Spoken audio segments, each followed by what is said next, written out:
خواب کی 3 قسمیں ہوتی ہیں۔ ایک خواب وہ ہوتا ہے جو صرف خیال ہوتا ہے، یعنی انسان دن بھر کے اندر جو کام کرتا ہے، رات کو وہی خواب کی شکل میں اس کے سامنے آ جاتا ہے۔ اسی طرح جو دوسری قسم ہے خواب کی، وہ بشارت الہیہ ہوتی ہے۔ یہ وہی خواب ہے جس کو حدیث مبارک میں فرمایا گیا ہے اصدق الرؤیا، کہ زیادہ سچا خواب یہ وہی ہے، اور یہ والا جو خواب ہے یہ اکثر و بیشتر سحری کے وقت آتا ہے۔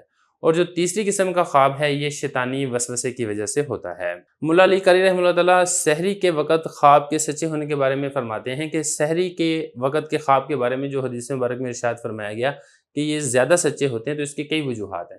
ایک وجہ تو یہ ہے کہ رات کا جو آخری حصہ ہوتا ہے اس میں دل و دماغ سکون میں ہوتا ہے۔ دوسرا یہ کہ وہ وقت بڑا ببرکت ہوتا ہے، نزول ملائکہ وقت ہوتا ہے، آسمان سے فرشتے نازل ہوتے ہیں۔ تیسری اس میں ایک اور وجہ یہ بھی ذکر کی جاتی ہے کہ یہ وہ وقت ہوتا ہے، جیسے کہ حدیث مبارک کے اندر بھی آتا ہے کہ اللہ تعالیٰ آسمان دنیا پر تشریف لاتے ہیں، لوگوں کی جو فریاد ہیں ان کو سنتے ہیں، لوگوں کی حاجات پوری کرتے ہیں۔ تو ان سب وجوہات کی بنا پر حدیث مبارک میں فرمایا گیا کہ سحری کے وقت عام طور پر جو انسان خواب دیکھتا ہے وہ زیادہ سچا ہوتا ہے۔